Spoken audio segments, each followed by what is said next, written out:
The most important thing is that you have a vision, that you have a goal. Because without that vision and without that goal, again, you're drifting around and you're never gonna end up anywhere. People don't become successful just by accident. You know, I mean, maybe the guy that found gold in California and started the gold rush, but don't count on that. That's the one in a lifetime kind of a situation. So you got to really have a specific goal. And to me, to have that vision that I want to be Mr. Universe, that I want to be the greatest bodybuilder of all time, that was a great vision, and that specifically to look like Reg Park and to be up there on that stage and to lift the trophy overhead and to win the championship over and over and over again. So that was a great goal. You have to have a goal. Now, it doesn't have to be that specific goal, but it has to have some goal. This is why I always recommend to people, sit down, take your time, and start thinking about, why do you want to work out? What is your goal? And then it can be as crazy as it is. It could be, I want to impress girls. If that's your goal, so be it, but it motivates you. It could be that you're emulating a certain, bodybuilder or a certain football player, a certain boxer, whatever it is. Have those pictures put all over the wall like I did when I was a kid. I put pictures of Reg Park and of Sonny Liston, of boxers and of Ali and of powerlifters and weightlifters all over my bedroom, wall. So that every day when I go to sleep, every day when I wake up, I look at those pictures and they motivate me. You need that motivation, and then therefore you have this kind of imprint in front of you all the time, and you know exactly what you're chasing. And this is why I always smiled when I was in the gym. People always came up to me and says, why are you smiling? You're working out 5 hours a day. You're doing the same as the other guys, but the other guys have a sour face. They're pissed off that they have to do another rep or another set or something. I looked forward to another 1,000 reps of sit-ups. I looked forward to another 500 pounds of leg press or squat. I looked forward to doing more and more curls until my arms fall off. Why? Because I knew that every rep that I did and every set that I did and more weights that I lifted, I get one step closer to turning that vision into reality. So I was turned on by that. I was excited. I couldn't wait to get to the gym. One of the things of, creating urgency, it can go, one way or the other. Because like, I remember that when I weighed 245 pounds, and Bob Rafelson, the director of Stay Hungry, said to me that I'm interested in having you come in for a reading and work on your acting and all this, because I'm interested in having you in a movie to star with Jeff Bridges and with Sally Fields. I was delighted about that, and I was excited, and I started pumping up more and more. And then he said, but I don't want you to weigh more than 210 pounds. So I said to him, well, it's funny you come to me and you want me to be in a movie, but I'm weighing 245, 246. I say, I just won the Olympia. I say which was 1974, and I was really at my biggest. And but he demanded that, and he says, look, it's very simple. On the day we start shooting, he says, I'm going to put you on a scale, and if you don't make the 210, you're out, because I have someone else in mind.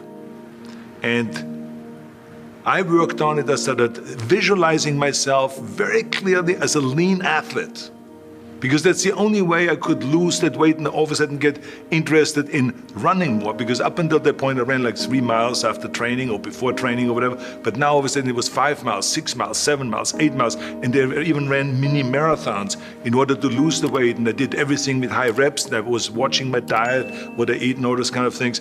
And by the day before, I remember we were in Birmingham, Alabama. The day before I was at the YMCA with Bob Rafelson. He was swimming and I was working out, and I was running. There was a track there and I was running. He says, let's step on the scale. And I stepped on the scale and I weighed 209.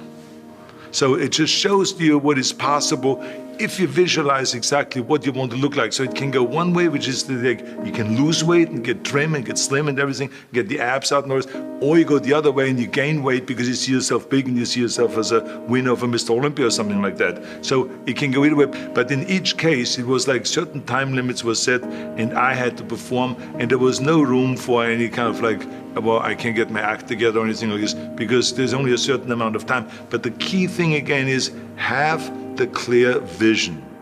Have the specific goal of what you want to accomplish, because then you never go to the gym and you say, the day I feel down a little bit, I don't know what it is all about, I don't know my life, I'm confused. No, I tell you that I was a perfect example of someone that was not confident at all. I mean, when I was a kid, I was just like any other kid. I had my hang-ups and problems and all this. But when I joined the weightlifting club and I won my first little trophy because I did the best clean and jerk, and then we went to another meet and I won another little trophy, I started feeling like somebody. So, and of course, not everyone is going to have this kind of a situation, but the bottom line is, everyone can use the same method, because I used it in politics, I used it in making money, I used it in everything that I've done in the movie business. When you have one little victory, little victories add up, and that is what gives you then ultimately confidence. Well, for me, the most important thing always to have a deadline. When I, for instance, had a competition, and let's say the competition was in the middle of September, and it was now beginning of summer, so there was no more time to screw around. So there was the time now to get going on a diet, to get going with the training, to not slack off at all, because there was a deadline there. The day of the competition, I had to be in the best shape possible. And I knew that if I come to that competition and I lose because I did not schedule my training the proper way, or I didn't have the right frame of mind, or I didn't give everything, literally worked my butt off, I would be just so angry. So I never wanted to be in that situation. So this is why it was very important to pick that time and to say, this is when I have to be in top shape, and then to work towards that. But it's not just with the competition. I mean, it's the same in the movie business. I mean, to me, it was always a big advantage when I said, okay, my movie starts on April 1, and I have now 3 months, so I have to get really in great shape. So you pick those times. It could also be that you have no movie and you have no Mr. Olympia or no Mr. America, no Mr. Universe coming up or any of those things. But you say to yourself, the summer starts in June. I'm gonna go to the beach in June, and at that time, I want to be in great shape. So that creates an urgency that makes you really start training hard and taking it seriously. Because if you don't have a specific plan, then you wander around. I mean, you can have, as I've told you many times, the best ship or the best plane in the world, but if you don't have a specific goal where you want to go and when you want to get there, you just drift around and you never get anywhere. So this is why it is so important to create that urgency and have a specific time when you want to be in shape. Well, I mean, look, everyone has a problem with time. But the day has 24 hours, and we sleep 6. Now, I know there's some out there that say, whoa, I need 8. Well, I say just sleep a little faster. Because the bottom line is we have 6 hours of sleep, 24 hours are available, so you have 18 hours now available to your work, your family, your hobbies, and also to learn something new or to do something new, which could easily be that you want to learn a new language, or that you want to read as a New Year's resolution, I have to read a book every week, or you say, I'm gonna go and reshape my body. So you're gonna go and take this hour out of your schedule and say, I'm gonna train an hour every day. So this is, for most people, a huge challenge, but it is totally doable, I can tell them, because the kind of things that I did when I came to this country, I mean, I went to school, I was working in construction, I was working out my 5 hours a day, I was taking acting classes from 8 o'clock at night to 12 midnight, I was doing all of those things. I wanted to make sure that out of the 24 hours of the day, that I don't waste one single hour. Those hours were too precious. And so there I just want to tell people, don't give me this thing, I have a difficult time with the time and I don't have time for this and I don't have that. You have time. You make